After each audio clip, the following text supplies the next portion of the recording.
Hey, what's happening, everybody? Let me tell you what's going on with the housing market right now. You're trying to buy or you're trying to sell, this is especially for you. First thing that probably comes to mind is everything's so expensive right now, right? Interest rates are up. How can you afford a down payment? In this presentation, I'm going to explain what's happening, why it's happening, and what might happen next. Go ahead and please help me out. I'd appreciate it. If you drop a comment on what you think about the buying and selling market of homes right now. Maybe comment your situation. Maybe you're trying to buy a house. Maybe you're trying to sell your home. Maybe you're thinking about it. I'd like to know. And if you drop it in the comment, I promise my best. I'll try to respond, okay?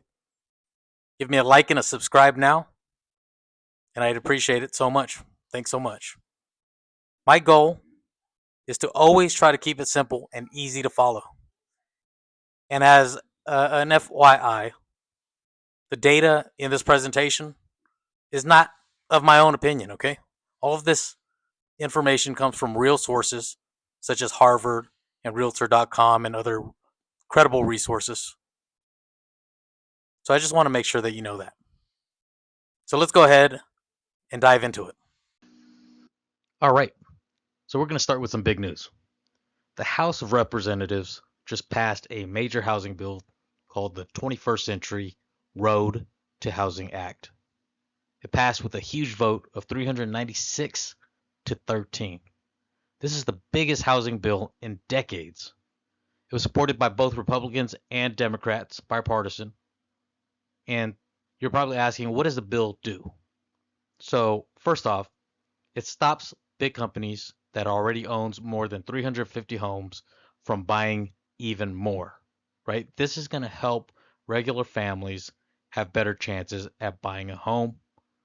Of course, it's infamous that a lot of these huge corporations are buying tons of homes and renting them out, and they're taking over particular neighborhoods and just having that rent control monopoly in those areas. And that's not a good thing for the regular people like you and I.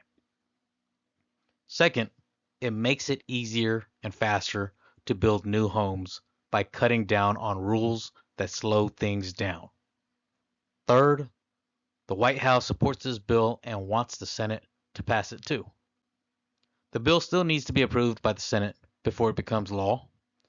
And so let's dive into this some more and let's look at what this means for people just like you and I.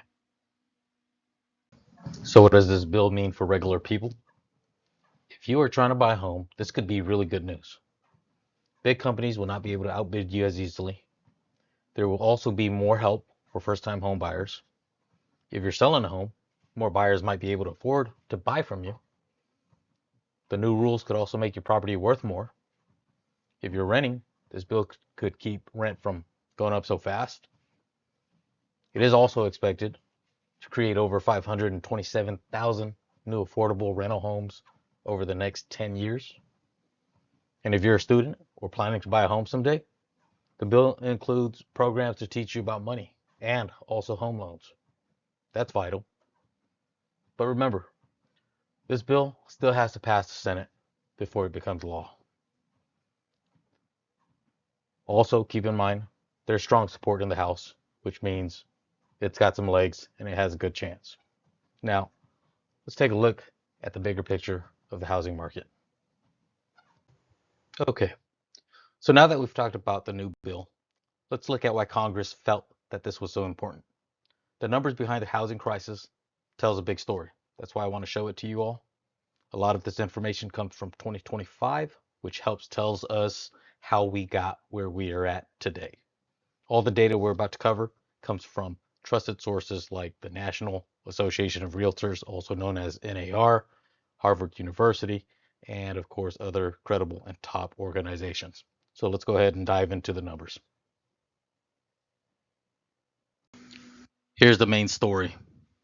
Buying a home in America has never been this hard for first-time home buyers. We all know this. The average home costs about $440,000 right now in America. With interest rates near 6.8%, the monthly payment on that home would be around $2,800. $2,800. To afford that payment, you would need to make about $115,000 a year as a family. But the average American household only makes about $80,000 a year. That is a $35,000 gap between what people earn and what they need. Here's another big statistic. First-time home buyers make up only 21% of all home purchases. That is the lowest number ever recorded. The average first-time home buyer is now 40 years old, which used to be in the late 20s back in 1980s. That's a significant difference. Twice the age. One of the biggest things affecting the housing market right now is mortgage interest rates. Here's a simple way to understand the impact. Back in 2021, the average mortgage rate was about 3%. A $400,000 home at that time would cost about $1,686 a month. That's $1,686 a month. You would need to earn about $67,000 a year at that time to afford it. Now, last year in 2025, that same $400,000 home costs about $2,600 a month because rates were near 6.8%. You would need to earn about $115,000 a year to afford it, as mentioned earlier, and the house did not change. The price did not change. Only the interest rate changed. That sums up how big of a difference interest rates make, and it added almost about $1,000 to this monthly payment. Here's a big number. The United States is short over 4 million homes. Did you know that? The good news is that more homes are being listed for sale, up 31.5% from last year. But we're still below where we need to be, and we're still below where we were before the pandemic, when COVID had happened. Two big things are keeping the supply low. The first is called the lock-in effect. Maybe several of you, maybe many of you have heard of the lock-in effect. Maybe some of you are in it right now. That means more than half of the homeowners have really low mortgage rates from a few years ago. If they sell and buy a new home now, their monthly payment would jump by $1,000 or more. Who would want to go through that, right? So most of them are obviously choosing to stay put, which means fewer homes on the market. And then second problem is tariffs. We've heard of tariffs all over the news, Trump with the tariffs. New taxes on building materials like steel and lumber. Those are things to build these homes and put them together. They're getting way more expensive. And obviously that leads to it becoming more expensive to build new homes. Those extra costs, they get passed down to the buyer as higher prices. So if you think about it, that means if the wood that it takes and the steel, the metal that it takes to build your home gets costlier, your home, if you're purchasing a brand new home, obviously it's going to cost more than what it did before. One more thing to know is that about 1 in 5 sellers are cutting their prices, which shows that sellers are starting to lower their expectations. Let us look at some of the biggest headlines in housing right now.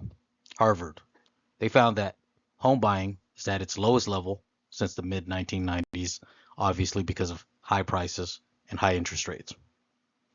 That is nearly 30 years. In 2019, about 49% of homes were affordable for families making $75,000 to $100,000. In fact, I know of a couple people who bought homes at around that time.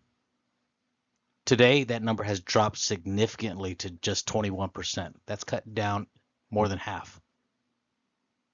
The homes out there are great. There are homes out there to buy, but most people cannot afford to buy them. There's still some good news though. New home sales went up 10.9% in April. Builders are starting to offer deals to attract buyers. But cities in the Sun Belt like Miami and Phoenix, it used to be affordable there, But of course, if you've been there lately, I've been to Phoenix recently. It's just getting as expensive as places like New York City and San Francisco, meaning much less affordable. So, what does this mean if you're trying to buy a home or sell a home? So, first, if you're a buyer, there's some good news. There are some more homes to choose from than there have been in years. About 1 in 5 sellers are dropping their prices. That's good news. But mortgage rates are still making monthly payments really expensive. A survey found that 63% of buyers say there's not enough homes that they can afford to buy. If you're a seller, your home is probably worth more than when you bought it. That's great news. We all like that, right? Prices are still going up about 4% each year, but homes are taking longer to sell than they did a couple years ago. So if you own a home, you're probably hanging on to it. And if you have a low mortgage rate, selling means you'd have to pay a lot more on the home, on your next home, the next home that you're going to be buying if you're planning to do that. So some things to think about. The housing market is really different depending on where you live. In the Sunbelt states like Texas, Florida, and Tennessee, there's actually more homes for sale than before the pandemic. Builders went on building boom during COVID, so now there's extra supply. Buyers in these areas have more power to negotiate. In the Midwest, places like Ohio, Michigan, and Indiana, the market is calmer. Homes cost less, they're more affordable, but there aren't as many new ones being built. Then, of course, there's big coastal cities like San Francisco, New York City, Los Angeles. These places are still really expensive because there's not much land left and lots of people want to live there. A study found that Sunbelt cities are starting to look more like these expensive coastal cities, which is not great news for affordability. So tell me in the comments, I mean, where do you live? How are things looking where you live in your cities, in the counties you're in the states that you're in? I'm currently in California, and I can say that a lot of people are moving away from these expensive locations, making the area I live in much pricier. That's certain. You might be wondering why any of this matters to you if you're not buying a home right now, right? Here's why it matters to everybody. First, when home prices go up, rent goes up too. We've all got to live somewhere. Landlords raise rent based on what homes are worth in the area. So even renters are affected. Secondly, there's a money impact. Buying a home at 40 instead of 30 can mean losing about $150,000 in home value over time. Owning a home is the main way most American families build wealth. Of course, when that gets delayed, it hurts financially for a long time. Third, when housing gets too expensive, important workers like teachers, nurses, and firefighters get priced out of the areas they serve. That affects schools, hospitals, and public safety for everybody. So if you think about it holistically, it impacts us one way or another from different angles that we might not be in the forefront of our mind. So what should we expect going forward? Mortgage rates are expected to slowly go down, but don't expect them to drop back down to 3%.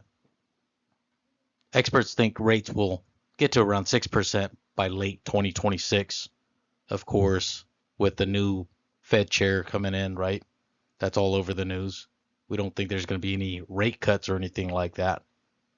So homes prices are expected to keep going up about 3 to 4% as well. If you're waiting for a big price drop, most experts say that's not going to happen, right? We don't know, but that's what they say. There's still too much demand and not enough homes. Tariffs on building materials could push new home prices even higher through 2026. And over time, more home buyers may decide to sell as they accept that rates aren't going to be going back to pandemic lows.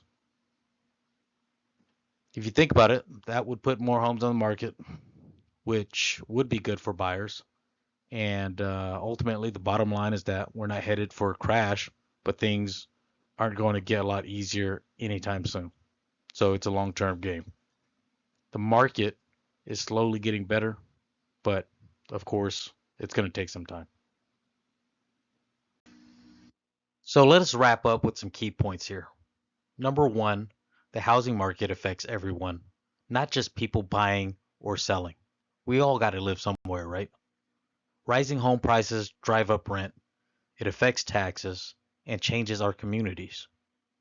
Number two, we are in one of the hardest housing markets in decades. High interest rates, a shortage of over 4 million homes, and rising costs from tariffs are all making it tough. If you think about it, the Gen Z, Generation Z, they're having a hard time even trying to rent homes and even more so to purchase a home. A lot of them are actually still living with their parents to be able to save and make it to that point. Number three, where you live makes a huge difference. Some areas are getting better faster than others.